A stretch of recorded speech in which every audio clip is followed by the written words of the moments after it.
Hello, welcome back to my channel. My name is Joanne, and if you are new here, welcome. If you are a choir member or one of my wonderful subscribers, welcome back. Today, the 21st day of September, don't forget to play your Earth, Wind and Fire song.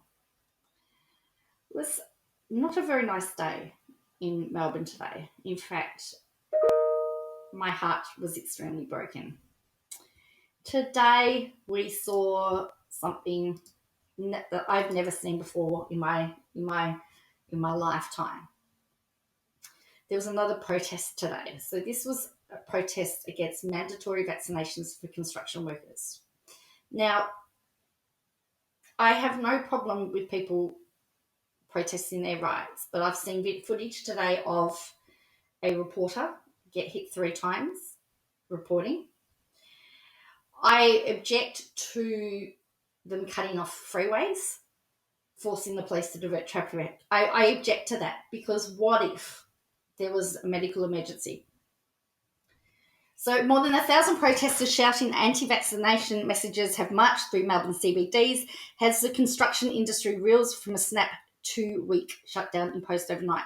So the government has actually shut down construction for 2 weeks because there's been 433 cases of positive COVID cases that have come from construction. So they think they've decided, based on the health advice, they need to shut it down for 2 weeks and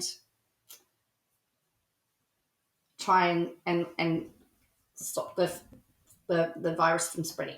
So this is what this was about today. After spending several hours roaming around the CBD, the crowd marched down the Westgate Freeway, forcing police to divert traffic. After marching onto the Westgate Bridge, the protesters turned back to the city and were met by a line of riot police who appeared to fire tear gas or rubber pellets. Victoria Police Commissioner Shane Padden said managing the mostly male crowd of 1,000 to 2,000 people had proved challenging for the roughly 500 officers who responded. Any police force would have been challenged by the spontaneity and the sheer massive numbers we saw from this group and the tactics they employed. He said a journalist and 3 officers were injured. There is a Channel 7 reporter, as I said, he got hit 3 times and he was actually in tears. He's actually standing facing the camera, reporting live in a live cross, bang, straight on the back of the head. It's just, that was disgusting.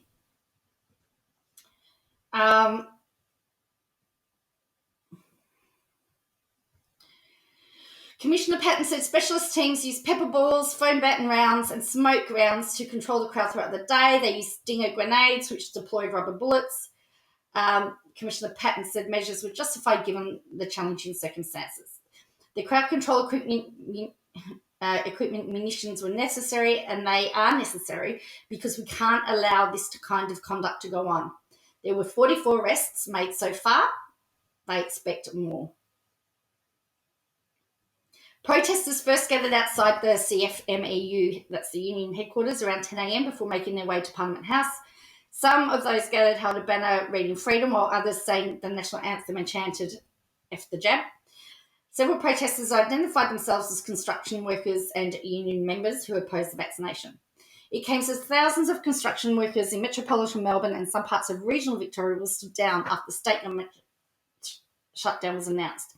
Flares were let off as the crowd began to march along Victoria Street towards Parliament House. Mounted and riot police lined up the steps of Victorian Parliament as hundreds of protesters gathered outside.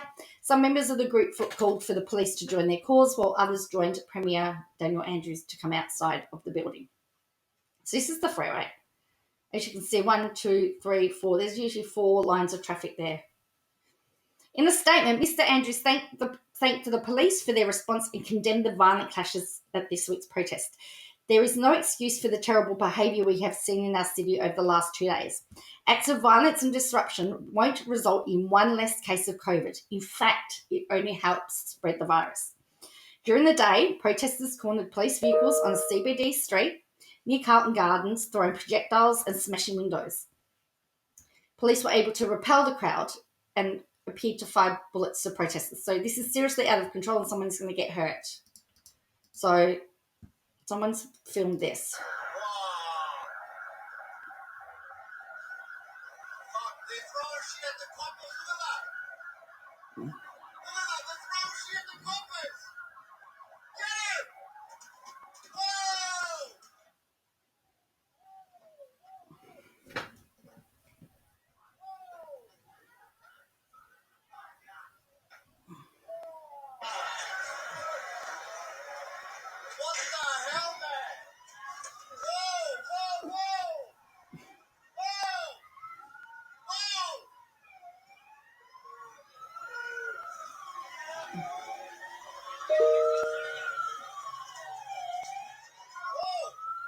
I mean, this is scenes that should not do that. And here's the moment. So it says, during the protest, Channel 7 reporter Paul Dowsey was physically attacked multiple times while protesters, which included having a can of drink thrown at the back of his head while he was presenting live on camera.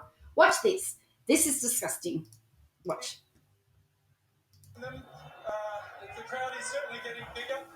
They're very passionate. So I've just been struck in the back of the head by a can. I'm not sure whether you saw that, mate. You okay, Paul? That really hurt, and I'm going to go back to you, Mike. Okay, we see you. Yeah, mate. That's the second time. You okay, Paul? I've been grabbed around the neck today. I've had urine tipped on me. Now I've had a can of an energy drink thrown on me. Apologies for the language from these people, but they're passionate. That's not passion, Paul. That's not passion. That's the act of cowardice. That's a pack mentality and cowardice. Will you take it? So that was the reporter. So his head was bleeding on the camera. So at an anti-lockdown protest, a newspaper photographer was pepper sprayed by police, and they're investigating that incident. Polwarth Liberal MP Richard Roden described the level of security at Parliament House as a distressing sight, linked the scenes of frustration and anger with unsatisfactory roadmap released on Sunday. So there was a roadmap released on Sunday, and apparently people aren't happy. But the Victorian government said there were 337 active cases of COVID-19 spread across 154 building sites since early August. All right, 337, okay. Treasurer Tim Pallas said 50% of the inspected construction sites had failed to meet safety requirements, making the shutdown necessary on public health grounds. Now, at the moment, if you are a venue that is open and you get an inspection, and if you fail that inspection as far as COVID goes, they will shut you down until you meet those requirements.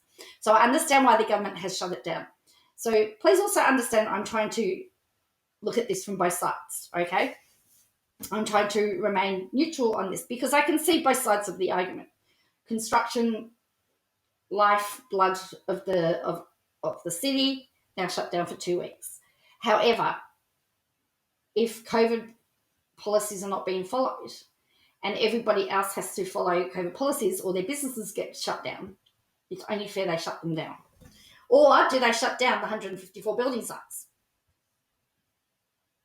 The construction industry must take this opportunity to reset and restart, he said. The industry cannot go back to the way things were being conducted. It was a threat to public health in the most dramatic terms. Mr. Pallas characterised the crowds gathered to protest mandatory vaccination as a concoction of anti-vaxxer, anti-science extremists who posed a major risk to the community. An anarchist rebel wandering around the city, vandalising, assaulting, causing pain, mayhem and chaos, and they're revelling in it, Mr. Pallas told the ABC radio. They are causing a greater risk to public health. Every day they do it, they don't care. The Victorian branch of the Australian Nursing and Midwifery Federation has called on those to protesting to stop the violence and put the health and welfare of the Victorian community first. Nurses, midwives and carers are exhausted and frustrated as they watch protesters fight for their right to overwhelm our health system, the Union Secretary Lisa Fitzpatrick says. So this is the thing. You've got the nurses coming out and saying, stop, because our system's at breaking point. Monday's action, which drew around 500 people, was organised to oppose a Victorian government mandate requiring all construction workers to have at least one COVID-19 vaccination dose by September 23, which is Thursday. An angry crowd threw bottles and crates at the Victorian CFMEU Construction Secretary John Setka as he tried to address the protest. Last night, Treasurer and Industrial Relations Minister Tim Pallas said the decision to close construction sites in Melbourne, Ballarat, Geelong and Mitchell and Surf Coast Shires for a fortnight was in response to the widespread non-compliance against the industry. The government also cited the appalling behaviour on site and on our streets in making the decision. So, Mr. Setka said he believed only a small number of protesters who were at the union headquarters yesterday taking part in the violent protests were actually union members. There were some union members there, but in the whole scheme of things, they weren't the majority. Mr. Setka said professional protesters who'd been involved in violent clashes with police in Richmond over the weekend were part of the crowd outside the CFMEU offices on Monday. He said the actions of people who were mostly not union members or construction workers led to the industry shutdown. We've kept our industry going safely since COVID hit us. We've tried to keep our members all working. And to now see, because of a handful of drunken idiots, there's 300,000 plus workers sitting at home for at least the next 2 weeks. It's very disappointing. So he wrote here, those drunken, fascist, un-Australian morons are the reason construction workers will be sitting at home not getting paid for 2 weeks. Mr. Sicker said he'd never backed mandatory vaccinations, but the union was pro-vaccination. Rerun radio ads encourage our members to go see their GP if you've got any concerns and get vaccinated. He said it was still important to respect the rights of people who have genuine concern. Rather than force people to be vaccinated, we should take them on a journey, have a conversation with them and try and convince them. He said the idea of employers banning unvaccinated workers from sites was harsh. Labor MP Bill Shorten hit out at man-baby protesters who he said helped orchestrate Monday's protest. Mr. Shorten said, while nobody wanted to see the industry shut down, there were a small number of people in construction that were making it impossible and intolerable to function in the short term. Victorian opposition leader Matthew Guy said the government should try to introduce rapid testing on building sites instead of shutting down the industry at a cost of billions of dollars a week. The situation now needs union leaders and government to sit down and calm the situation down, and more the point, to bring rapid testing onto building sites so that we can see which ones are the problem and shut down those sites on a site-specific basis. That's what's been done and being planned in other states. I support that. That's in line with National Cabinet guidelines. But Mr. Guy, your mate Gladys, she shut down construction for 2 weeks, by the way. In fact, for a lot longer, and has mandated vaccinations for construction workers. But anyway, let's not get into.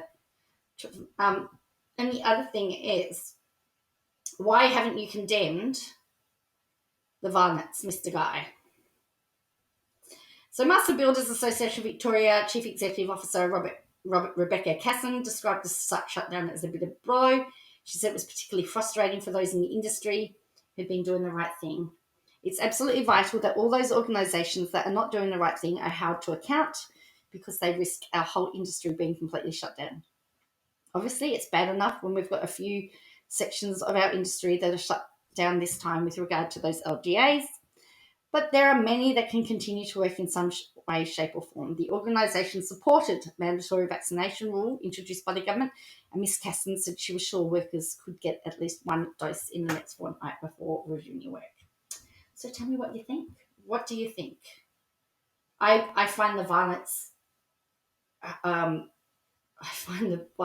disgusting. I'm okay. I'm all right if you want to protest, but don't get violent about it. I'm not. That reporter at that time was doing a live cross. He did not deserve to have that shoved at the back of his head. That to me was disgusting. I hope they find out who it is and throw the letter of the law. So tell me what you think. Do you think there should be mandatory vaccinations for construction workers? Do you think that shutting down construction was the right thing to do? What do you reckon? This is all areas we've had protests, over the weekend, and it's been horrifying to see my beautiful city destroyed like this. So I'm heartbroken. But yeah, tell me what you think in the comments below, and do you have a solution? Make sure you hit like and subscribe and ring the bell, and you can catch up with the next video. Bye for now.